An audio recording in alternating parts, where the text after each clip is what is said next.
I was a musician when I was young, and I thought I was going to be a musician for a long time.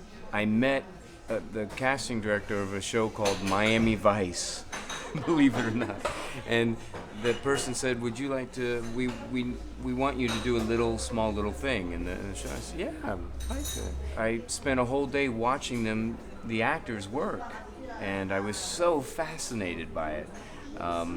I liked music, but I thought, wow, this is really interesting. Not They have to use everything. They're the instrument. They have to use everything themselves, and I thought that really interests me.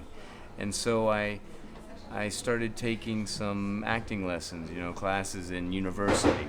Eventually, someone said to me, "Hey, Steve, I saw you in the show last night.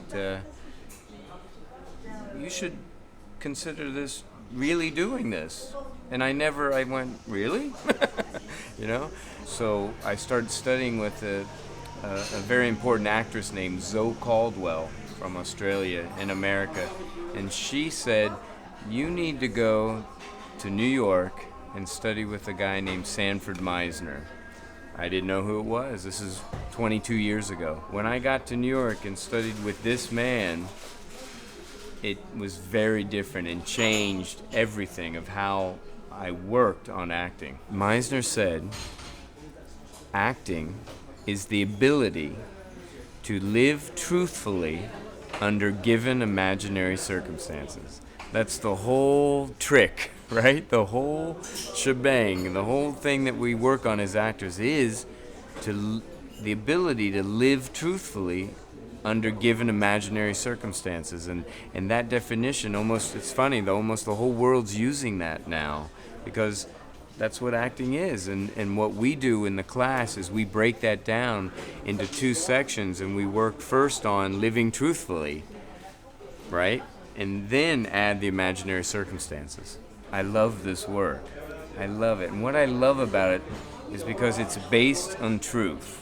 It's not based on do a whole bunch of stuff that we're going to pretend or we're going to make up.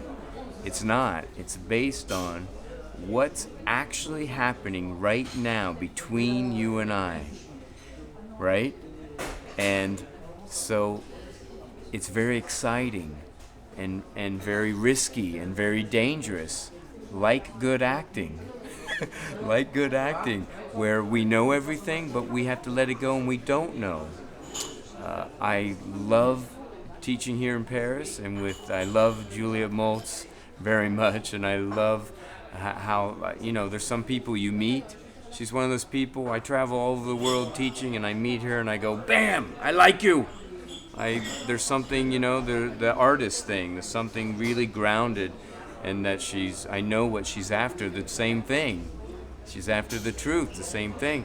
So we feel like cousins, and I love that, and I love coming here, and I hope we keep continuing.